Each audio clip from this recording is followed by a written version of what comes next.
Welcome to the English studio.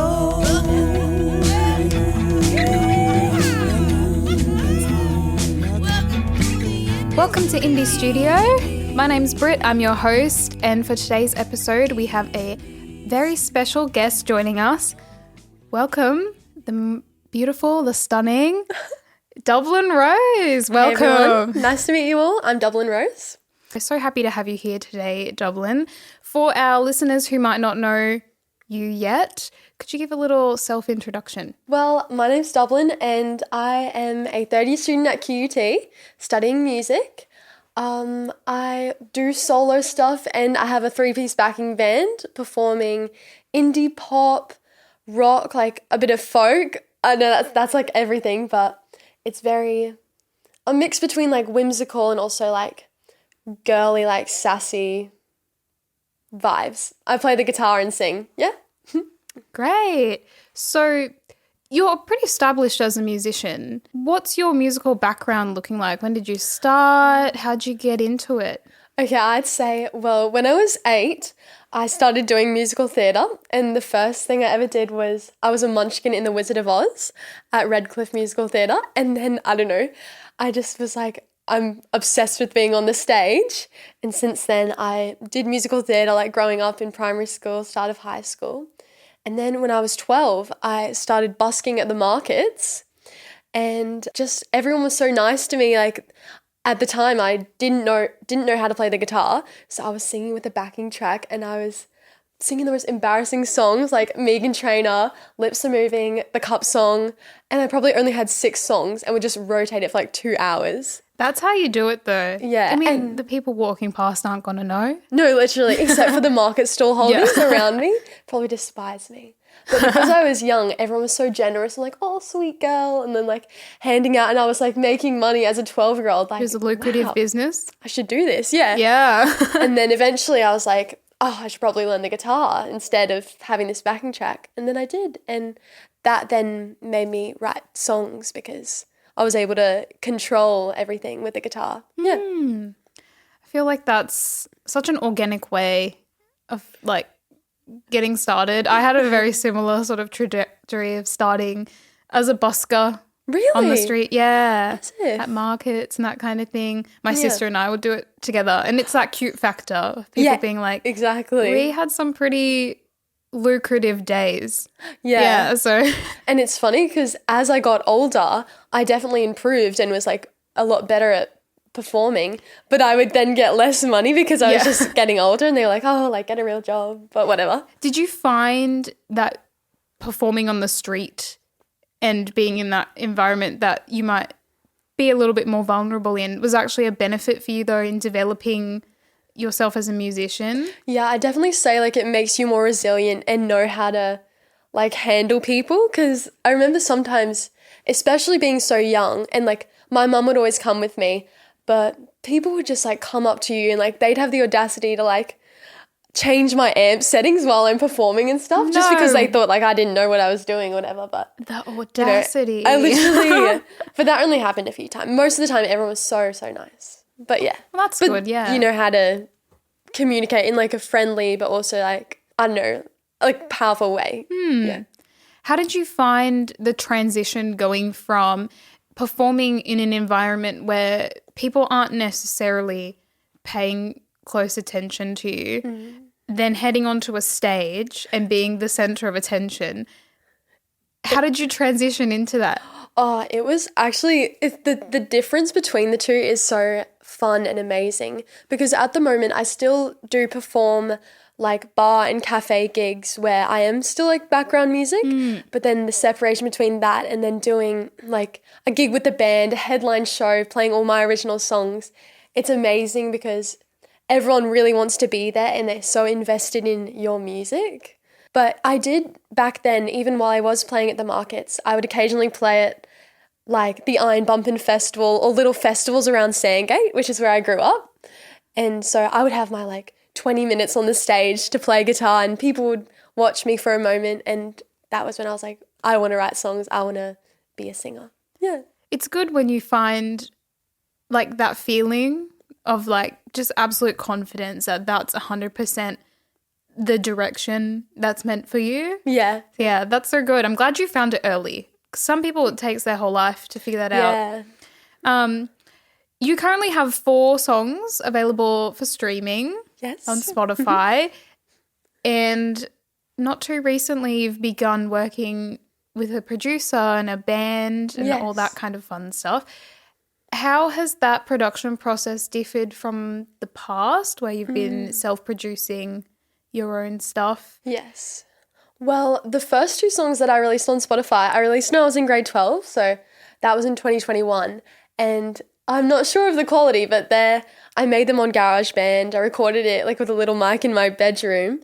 And then the third song that I released, The Last Night of Summer, which came out like almost exactly a year ago on the last night of summer last year. It was recorded with the help of my guitar teacher in his like at-home studio. So that was like also a bit of help from a producer, but it was like a great experience there. And then I stepped up again with this recent track that I released 3 weeks ago, There You Go Again. And that was with the help of Jake Rennie, who's my producer and guitarist, lead guitarist in the band.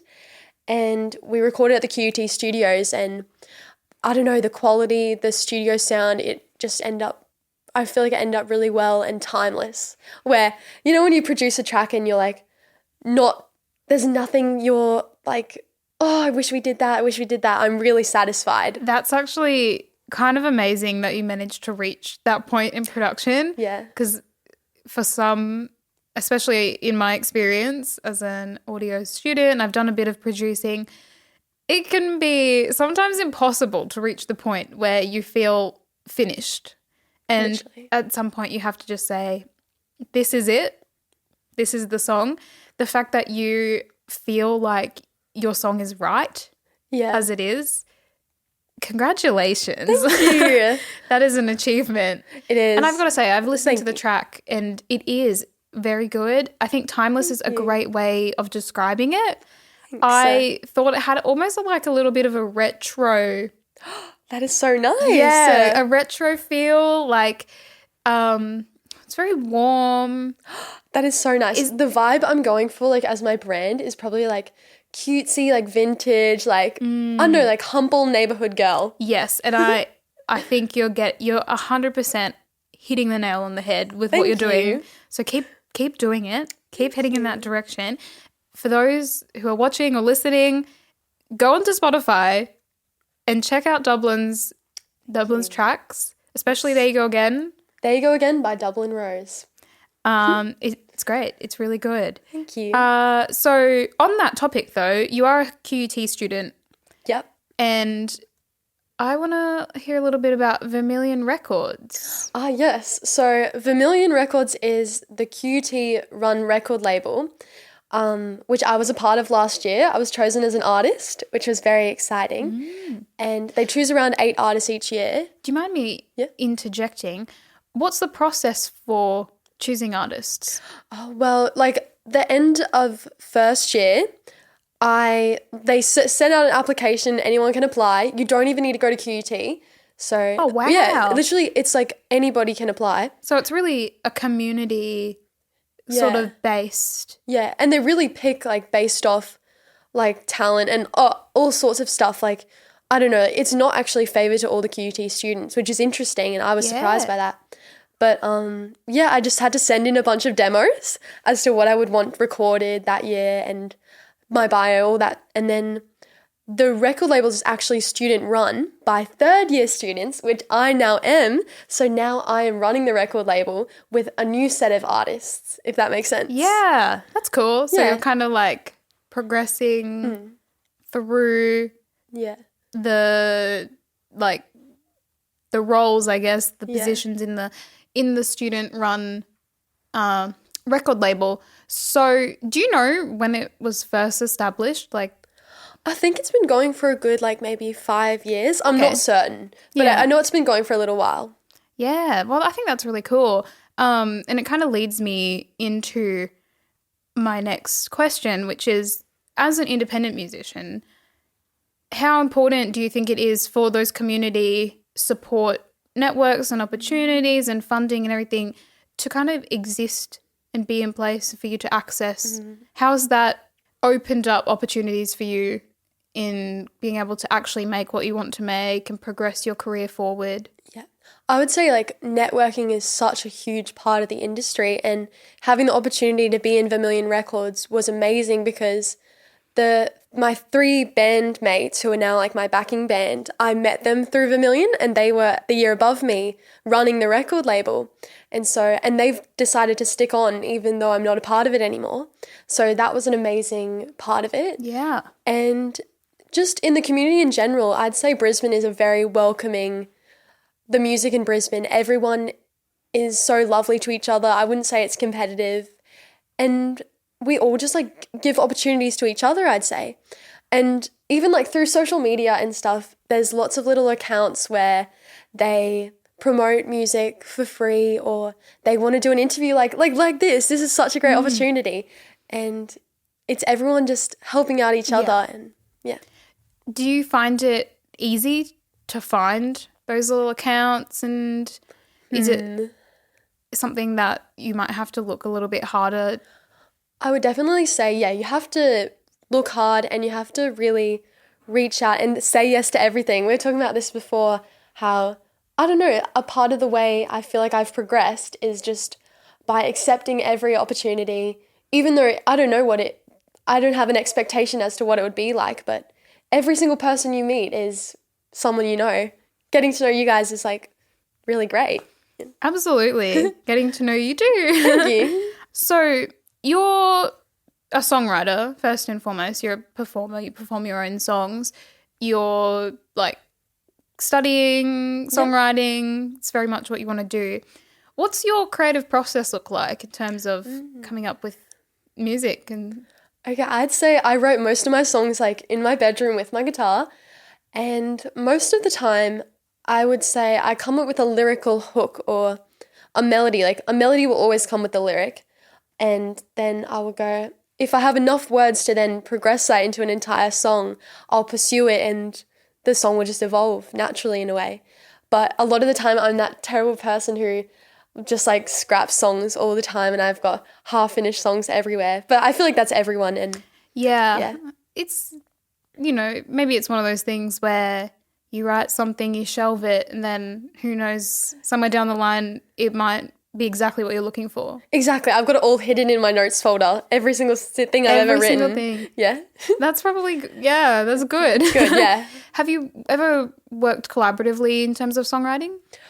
We do that at uni and stuff, but I would say it's actually not a strength of mine. I find it hard to work specifically on lyrics and songs in a group because for myself, for my artistry, I try to make it really personal and really niche and very, I don't know, like I want my songs to represent exactly who I am. And then when I have to like write a song with someone else who like it may be more generic, I then just don't enjoy the song itself in a way. But working with others is always great. Yeah. There's always something to be learned. Yeah, that's what I want to improve on, because in the real world, songwriting is often done in groups, and so it would be good to get better at that. Who are some of your kind of creative inspirations? My influences, I would say Kate Miller-Heidke. I don't know if you know her. Oh yeah, perfect. She's amazing. An icon of Australia. And I like Stella Donnelly. I like Kate Bush.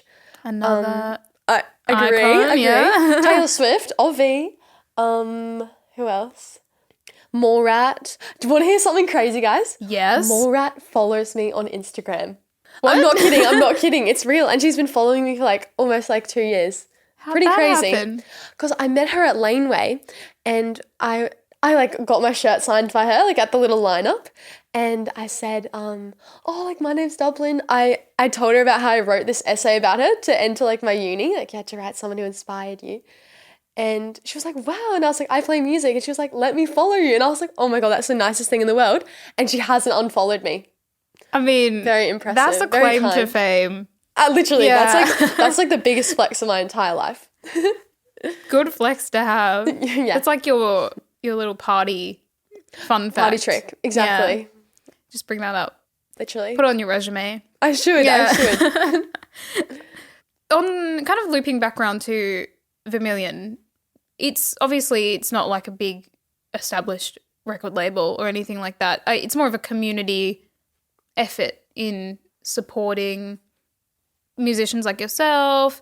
I guess as an independent musician, what's your opinion on the role of labels in music at the moment? We just had the Brit Awards not too long ago. We saw Ray take away 6 huge awards, including Artist of the Year, Album of the Year, as an independent artist.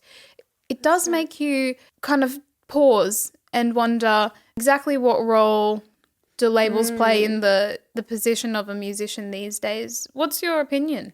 Well, I would say like starting out as a small musician, not having a record label is kind of okay because I'm getting to know how it all works, and doing everything myself, like controlling the social media, doing the accounting, booking the gigs. It's great experience for myself because then I would know in future I did hire people how it's meant to run and how I want it to look, if that makes sense. Yeah. So I feel like it's good to get those skills. So do you kind of hold the position of you'd still want to maintain a degree of independence but hire people independently? I think that would be a good thing because it's a well-known fact that like record labels take quite a big chunk of like the royalties or things like that. But if I were to have like a producer like I do now have Jake, or like hire out studio time, stuff like that, I think you can make it without a record label. And just people are so kind and helpful with their time. Like my best friend Alice, she's studying public relations and business. Good friend to have. Very good friend. And so she helps me recently with like my social media, making content, like scheduling posts and all that stuff. Yeah. Which is such like, I don't know, that part of it drains me a bit. So it's amazing just to have such helpful friends and family to like push it along. It's interesting because, you know, when people see you and they come across your social media or they see you at the markets or playing a gig, I mean, it's Dublin Rose. Yeah. The one girl, the independent musician up there doing your thing, but it really does take a big collaborative effort just to kind of develop your music and your brand. Yeah. Which I think if you're not inside of the industry or seeing that happening, I think people can really underestimate exactly how many people can be involved in these sort of things. Yeah. And as you grow, that's only going to increase. But what do you think about like signing on for management or distribution and that kind of thing? I honestly definitely would like sign a distribution deal, or probably even would sign a record deal. I just haven't thought too much about it yet because I haven't taken that big step yet. But I am hoping to keep recording music and hopefully like release an EP mid-year. And Heck yeah. So I really am eager to get more music out because I think that's the way people get to know you. Like I perform so often, like I've got like a small fan base, but I don't have enough music out yet to actually like get out there. Yeah. You know what I mean? Yeah. So in terms of releasing music, have you seen, like you just recently released There You Go Again. Did you see a fair bit of growth come from that release? I did. It's like reached 5,000 streams within the month that it. Wow. Which, I mean, that's not like crazy or anything. That's. But it's kind of cool. Like it's better than my previous ones. Yeah. So it's kind of sweet. How'd you go about promoting? Well, I did like playlist pitching. It was submitted through GyroStream, and that's always a good thing to do. And then I just like made a lot of like short form content and like said, listen to this song if you like blah, blah, blah, and all that sort of stuff. Right. What you see. And yeah. Do you find social media is a pretty big factor? Definitely. And because that's like a free option, like whereas things like playlist pitching or getting a publisher, stuff like that all costs money, where if you like grind it out on social media to an extent where it's not annoying, you can like get a lot of listeners. We should probably talk about if you have any exciting upcoming things for people to be on the lookout for. Okay, yes. Well, actually, just this year I've been chosen as a finalist for the Cube Effect, which is a Brisbane City Council-run mentorship program, which goes over 6 months. And in literally 2 weeks, I'll be recording a music video to my new song, There You Go Again. So that's really exciting, and that'll come out like April or May. So probably around the time that you're either watching or listening to this podcast right now. Yeah. If it's already released, we'll definitely have that linked. Probably will be. You'll have to check it out. It will be a wild music video because the song is about like a neighborhood crush, and so we're doing this cute little house vibe where I'm performing. Hopefully it's out by the time so I don't spoil all this. But anyway, yeah. Wow. So what's the process of making a music video? Well, this time we've got like a proper like director, film team, everything. That's Through the Cube organised through the Effect. Cube Effect? Yeah. So I don't actually know them too well, but they had some like ideas, and I like was like, I love that idea. And we collaborated with like the storyboarding sort of side of it. And yeah, I'm curious to be like, see what the actual shoot is like, but it's all over one day, which is so exciting. Wow. That's Yeah. pretty cool. So how involved were you with the creative direction of that music video? Well, I would say I've tried to film a music video last year, like with the QT like film students who were so fun to work with. But then the song didn't end up how we wanted it, and we didn't end up releasing the music video. The whole vision just wasn't exactly how like I intended. And I realized that in that instance, I planned the whole music video. Like I had all these visions because I was watching like these extravagant narrative music videos and was like, this is what I want. Except it wasn't really realistic in that sort of context, where now I sort of said, I'll give you the creative control so you know what's actually realistic, and they have the eye for it, whereas I don't do any film or anything like that. Yeah. And then I just like approved it, or I had some input, but Yeah. yeah. Well, I guess that's kind of a valuable like experience to go through to learn kind of when to step back, Yeah. when to step forward. And I'm pretty keen. Yeah, to see I'm how keen this for one it comes too. out. And once your music video is out there and everyone can go and watch it, what do we do? Do we vote for you? Oh, do yeah. we? Well, then like with the Cube Effect, we'll also be doing like a performance. I think it's going to be held at the Triffid. So there's 20 finalists, so everyone will perform. And then there's like an award ceremony where I think there's 5 awards that get given out. There's like the People's Choice Award, which everyone can vote for. So we'll have to put that out there. And then there's like a Splendor in the Grass Award where someone gets to perform at Splendor, which is so crazy. And then the other 3 awards are like Songwriting Award, and then I can't recall the other 2, but they're all really like cool. Yeah. So who is who's the people behind the Cube Effect?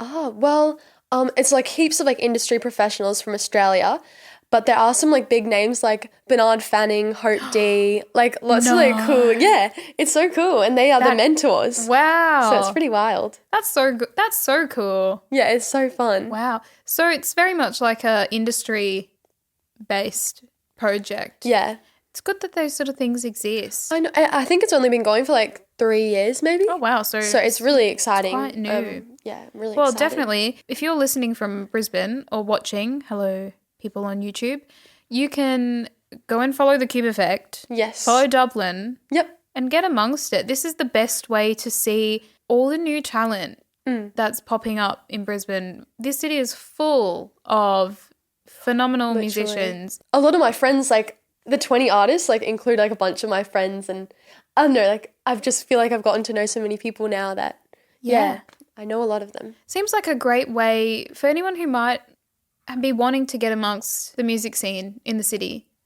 This seems like a good option for finding kind of an entry point and seeing who you might like, because it's a fairly diverse roster of... Yeah, there's like bands, soloists, like folk stuff, like rock, like, and different age groups. Like it's not all just like young people, mostly young people in a way, but like there's no restrictions as to like who got in and stuff. Yeah. Wow, well, that's exciting. Now, I want to like look at the big vision for Dublin Rose. Ooh. If you could like paint the next 20, 30 years of your career, what are we looking for? What are we looking at? Okay, I don't know if I want like world stardom. I think that's a bit extreme for me, but I'd love to have like a really like cult following, like even in Australia, like that would be so cool just to be like an Australian female music icon. Yeah. Like those people I listed, like Kay Malahaiki. She's so amazing, and she's like written scores for musicals. I just want to try everything in a way. Yeah. And I just want to release heaps of my own songs and for everyone to like it. I could see that. I could see, like Sarah Bareilles. Yes. She's done like Waitress and that kind of thing. Oh my God. I could see you doing something like that, a contemporary musical. Exactly. Sort of score and touring. Yeah, I would love to tour across the world. Everything. Yeah. Everything you would expect. I don't know if I want to be like as big as Taylor where I'm like being followed around, but it would be cool. Just like a comfortable, established career. Exactly. You can make a good living. Where I can just do what you make love. my music all the time. Yeah, well, guys, go and follow Dublin so we can make it happen. Thank you, guys. We've got to put it out there, Yeah. All right. Well, you've been like doing music for basically your whole life. We've got, most likely there's people listening or watching who are just starting out. Mm-hmm.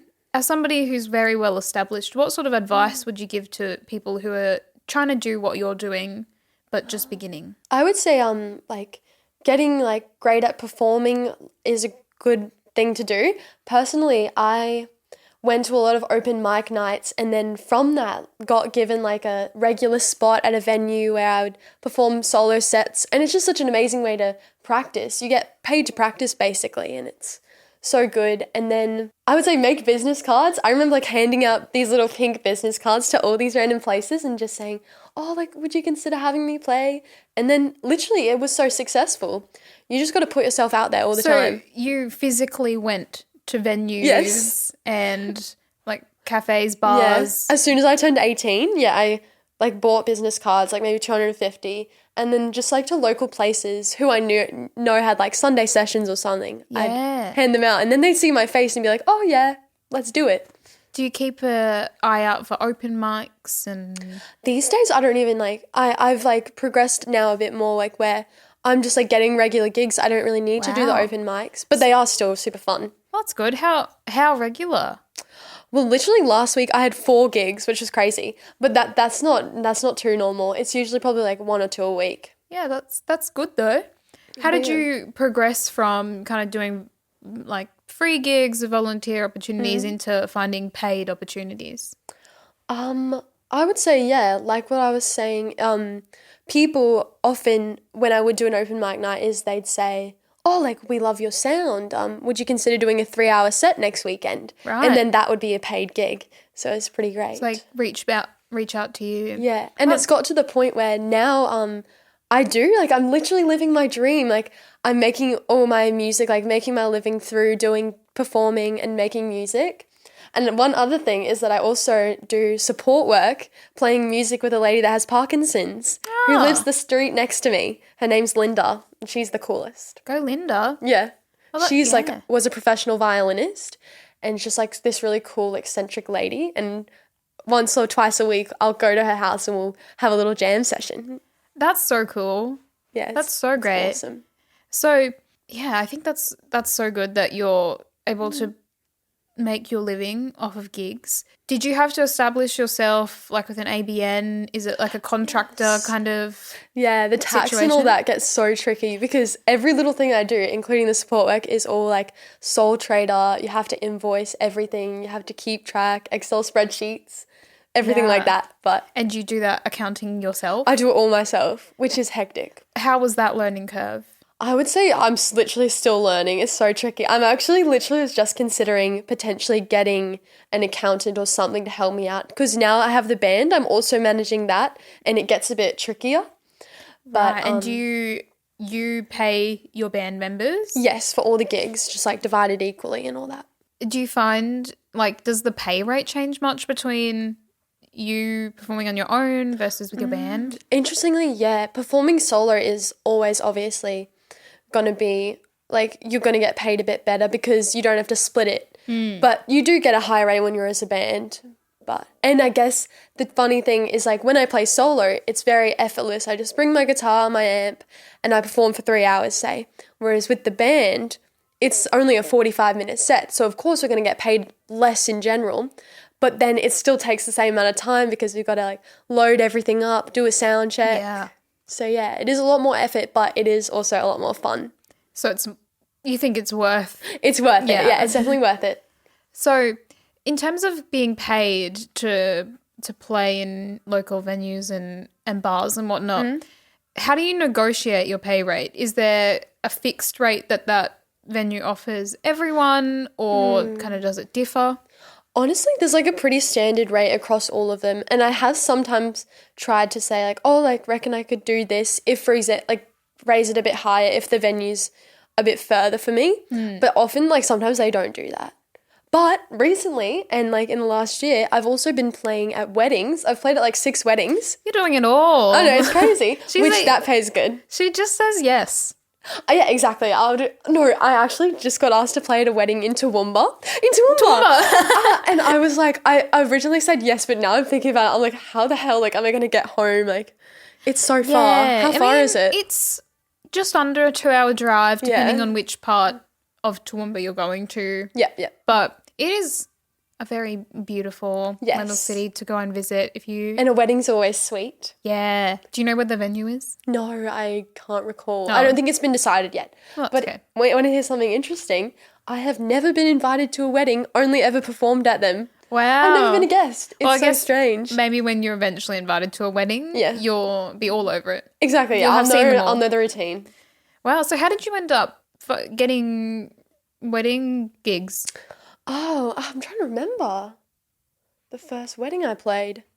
Oh, okay. So my sister works at a fish and chip shop in Sandgate, and they have like a little event venue to the side. And someone was getting married on the waterfront and wanted to have like a cute little small like acoustic vibe while they were having dinner at the shop. So it was like a cute little small wedding, and they asked me because I'm like a local girl. So I did that, and then I did a second wedding there. And then I guess I just had on my resume that I did weddings, and then it just branched out. Wow. So, yeah, pretty random. So was it word of mouth that people found you for that, or? Yes. Another wedding I did get was from busking at the market. Someone took my card and said, oh, like I'm having a wedding in September, blah, blah, blah. I am actually playing a wedding in September at Burleigh Heads, Oh, wow. which will be crazy and cute. So in terms of weddings, those are obviously a little bit different than venue gigs. How do you go about pricing your services? Depends on the place, on the distance, but it probably would like double it because people, it is more important. Like I have to have a really specific set list. Like I can't play my original songs, and I can't promote myself. Well, I guess you could, but I don't want to like promote myself too much at a wedding, of course. So yeah, that's why you'd raise it a bit. Yeah, for sure. So have you ever done a ticketed event? Yes, I have. Only like that's recently having the backing band. So people often ask, like when I say band, it's still Dublin Rose and then 3 boys who back me up while I play my original songs. But yeah, we've done a few headline shows at the Junk Bar and stuff like that, where people will like charge like $15 for a ticket. I had like my single launch release party there just like a month ago. That's and exciting. It was I actually have stickers.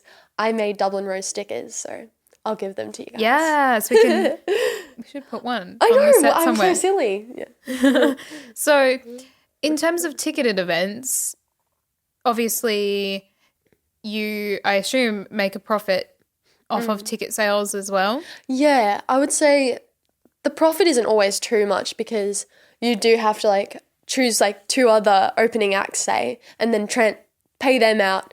And I always want to be generous because you want people to want to come back and be interested. But yeah, headlining you do get a bit more than being an opening act, of course. Yeah. How do you go about organising a headlining show? Well, for this, I had to email a bunch of venues, see what dates they were free, because I wanted to have the show the same weekend that the song came out. Makes sense. So the availability was a bit tricky. And that's why we ended up going with the Junk Bar, because it was free. It was available, and, I knew I could sell it out. Yeah, which I was guess sweet. that's a big factor. Yeah. How, what capacity will you actually be able to fill? Yeah, the Junk Bar's only 60 capacity, which I was like, oh, perfect. It will be more of a sweet, friends and family sort of vibe, because I have such an amazing, friend group who comes to all my shows, knows all the lyrics to the songs, even though they're Wow. not even released. So it's so sweet. And I was just like, you know, this can be a night for them. Like, they can all sing along. It doesn't have to be too hectic. And yeah, so I emailed about venues. People got back to me, and then I decided on that. And then I had to make like the ticket link through Human Tix is what I use, like the ticket sales website thing. You know what I'm talking about? Yeah. Yeah. So organise that, and then decide on 2 artists I wanted to open for me. And then, yeah, just had to text everyone all the details. Wow. And I made my own poster, everything. Yeah. It's a huge undertaking. It's huge. It's great that you're able to do it. Thank you. Yeah. Just Multi-talented. Oh, I don't know. No, thank you. I try to like do all this stuff. Actually, through my course I have a minor a elective every semester, and because I was having to design posters, logos, cover art for my song and all that, I was like just like so overwhelmed by that process. I was like, I'm not good at it. This is not my thing. And of course, like you could have someone, and I did get help eventually. But I was like, damn, like I want to get better at this. So now I'm doing visual communication design. Wow. And doing like Adobe Photoshop and stuff, which should be good as my elective this semester. I guess, yeah. Do you like think it's a good idea for people to pick up additional skills to have those in your back pocket? I guess so. Like sometimes I don't want to. Sometimes I think, oh, damn, I just wish I could keep writing my songs in my room. But it's always good to like why not learn more stuff? And also, again, it makes you better at communicating to someone if you did hire them the vision you want. Because for me specifically, I'm not good at visualizing things, or not good at explaining what I see. Like I don't know how to describe like a brush stroke or something, but I'm learning. Yeah. Does that make sense? Yeah. So on the topic of There You Go Again, let us know, what's the story of the song? Okay, well, I actually wrote it a while ago. I wrote it when I was 16 and I'm now 20. Wow, that's...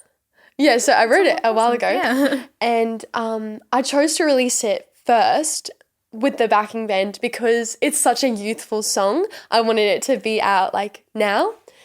And yeah, so I wrote it when I was 16 and it's very upbeat, feel good, indie rock vibes. It will make you dance. So I would say it gives like You Belong With Me by Taylor Swift sort of vibes, where it's just like dancing in your bedroom, pining over like someone you're in love with who does not know you at all. That's what it's about. It's a true story. Yes. I mean, all the best songs come from experience. Agree. The heart. Exactly. And I don't know, like I feel like as songwriters, you can just like expand and elaborate on something so minor. Like this is like such a small interaction or a small crush that I had that I then made an entire song about. Yeah, that's kind of amazing. I think it's a genuine talent to be able to do that. Thank you. Like I have a tiny little bit of experience songwriting. It's hard, dude. It can be tricky. It's hard. Even if you like get all the guidance under the sun, to make something that is good and like interesting lyrically, and also like it's not just the lyrics, but it's the chords, the arrangement of the song and everything. How involved with the kind of band and all that arrangement were you in terms of production? Well, I would say for that song, of course, I had already written all the chords, already written the lyrics, like, and the melody and everything. And then the band came in and they were like, we were trialing and erroring. That doesn't make sense, but some stuff. Yeah. And I wasn't really expecting or intending it to be so like rocky, if that makes sense. But then Pat was playing the drums. Patrick McClement is my drummer. And he was just going wild. And I was like, okay, like I kind of feel that. And then that kind of set the tone of how the song was going to be. Because when I perform it acoustically, it's just like sort of sweet, still upbeat, but not wild. So it kind of evolved. Yeah. Like through that production process. Yeah. And the boys show me like what they're thinking because they all come up with their parts. Samuel Retty also plays bass guitar. And then I'll sort of approve or give some suggestion as to the way I think it should go. And yeah. Yeah, and you did that at QT? Yes, QT. So I guess you had quite a bit of flexibility around studio time. Yeah. And being able to be in that space and work in more of like a collaborative flow. Yeah, there were so many hours spent in the studio. Like I would have days where I was at uni from 8 a.m.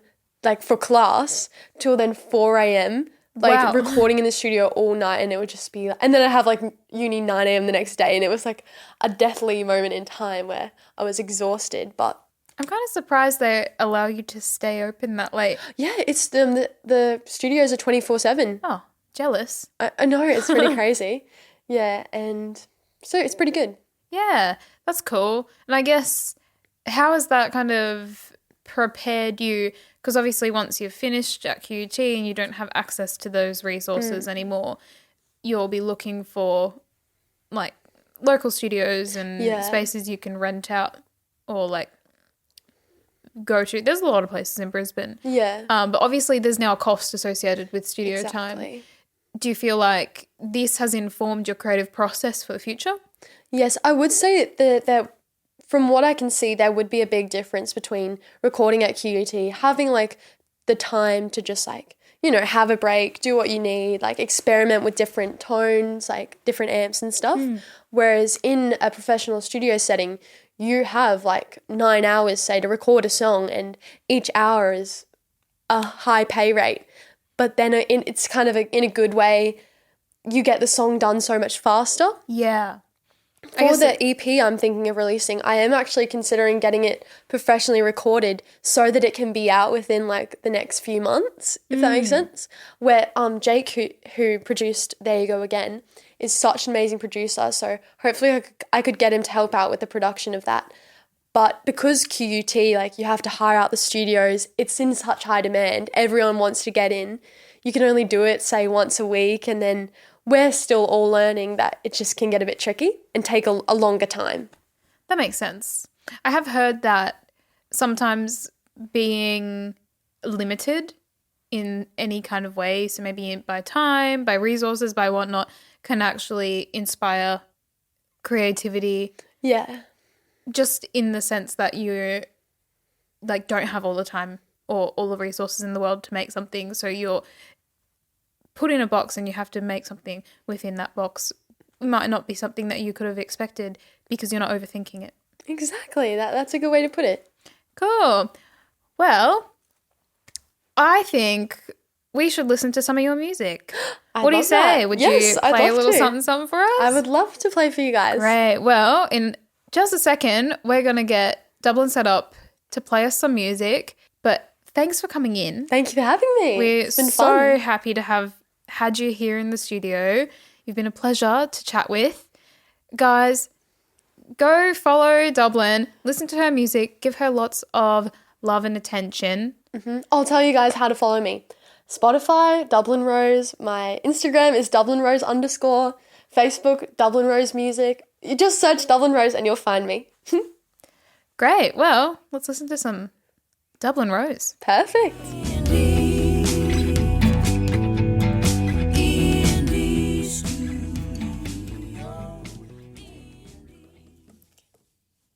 Hi, my name's Dublin Rose, and this song is called There You Go Again. You can stream it now on Spotify.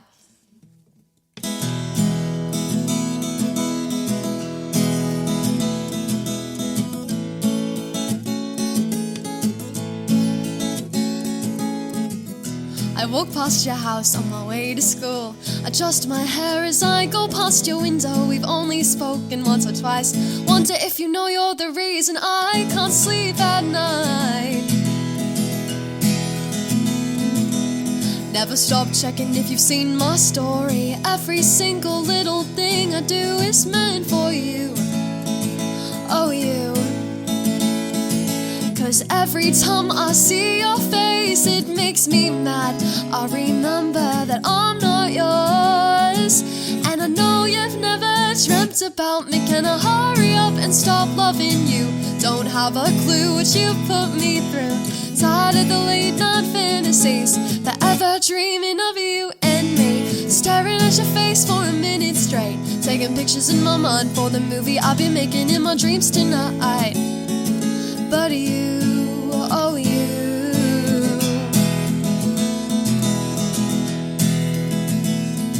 But you do have a girlfriend, we never talk about, and I don't even know her name or anything like that. And I remember one time you told me how I was helping you with your mental health. Why would you tell me that? Do you know you've ruined mine? 'Cause every time I see your face, it makes me mad. I remember that I'm not yours, and I know you've never dreamt about me. Can I hurry up and stop loving you? Don't have a clue what you put me through. Tired of the late night fantasies, forever dreaming of you and me. Staring at your face for a minute straight, taking pictures in my mind for the movie I'll be making in my dreams tonight. But you, oh you, oh you, you, oh you. There you go again, I lost my train of thought.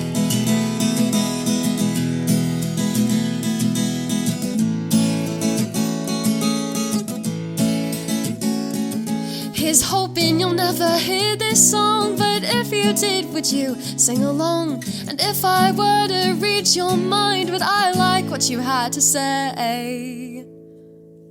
Or should I hurry up and stop loving you and forget all the songs I wrote for you? No more late night fantasies, I guess you and I just weren't meant to be. Stop staring at your face for a minute straight. No more pictures in my mind, no more movies to be made in my dreams tonight. But you, oh you, oh you, you, oh you. There you go again, I lost my train of thought. Thank you very much. This next song is called Things My Parents Said.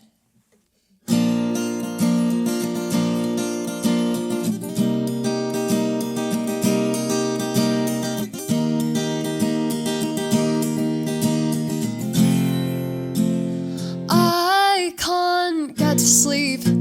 I had too much sugar before I went to bed, starting to believe the things my parents said. Didn't bring my jacket when you told me to. I froze, but I wouldn't admit that to you.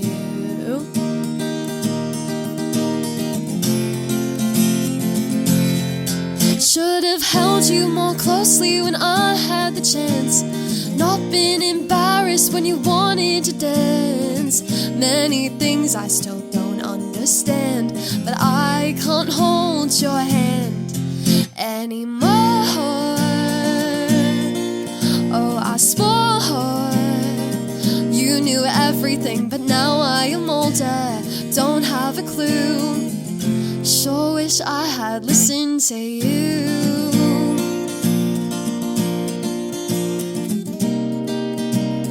I can't close my eyes, 'cause I'm terrified that I could have done so much more. Built me up, said you were proud, but what have I got to show for all that you did? Well, I guess I'm still just a kid, but I'm not a kid. Should have held you more closely when I had the chance, not been embarrassed when you wanted to dance. Many things I still don't understand, but I can't hold your hand anymore. Oh, I swore you knew everything, but now I am older, don't have a clue. Sure wish I had listened to you. Ooh, oh, oh, oh.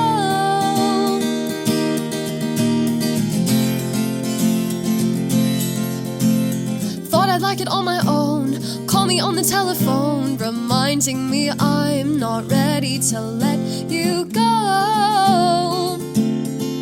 Please don't go. I'm not getting any wiser. I'll start trying harder. You said my best was enough, but I swear this dream gets further and further. Can I do it anymore? Oh, I swore you knew everything. Now I am older, don't have a clue. Sure wish I had listened to you. Oh, oh, oh. Sure wish I had listened to you.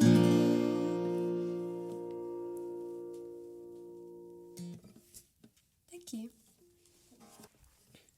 This next song is brand new. I wrote it only 2 weeks ago. Doesn't even have a name. Here it goes.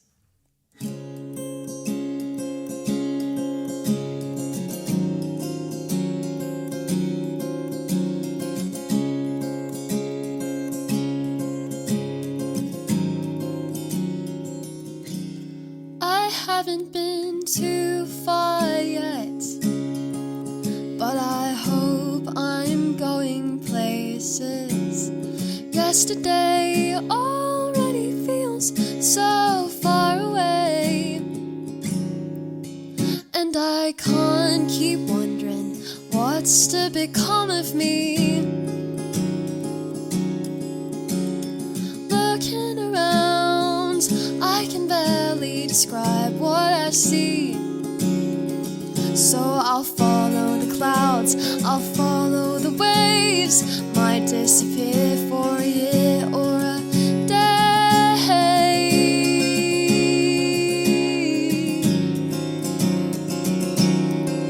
There's much more to life than I'm yet to see. Only a fraction of who I'm meant to be.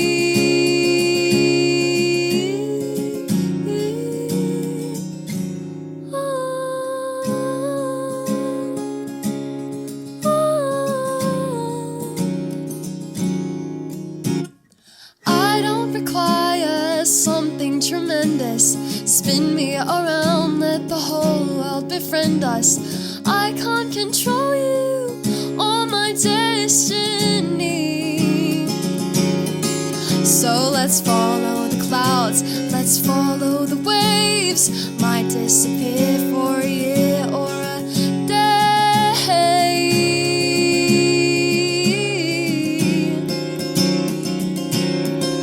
There's much more to life than I'm yet to see. Only a fraction of who I'm meant to be.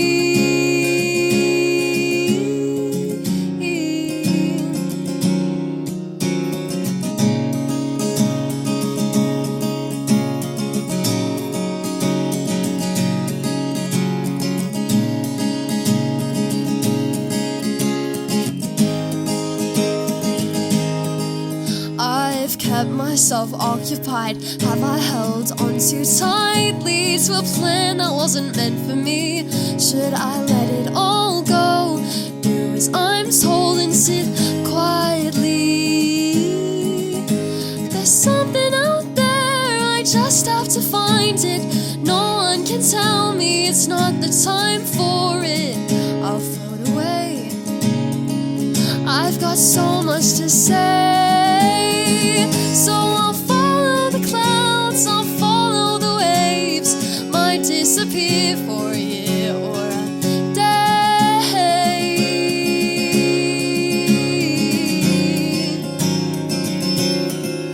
There's much more to life than I'm yet to see.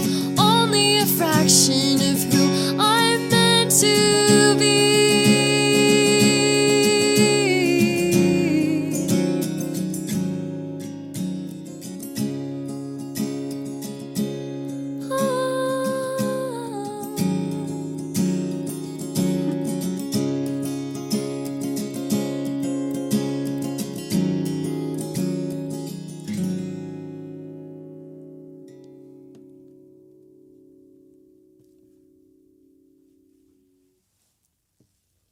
Thank you very much.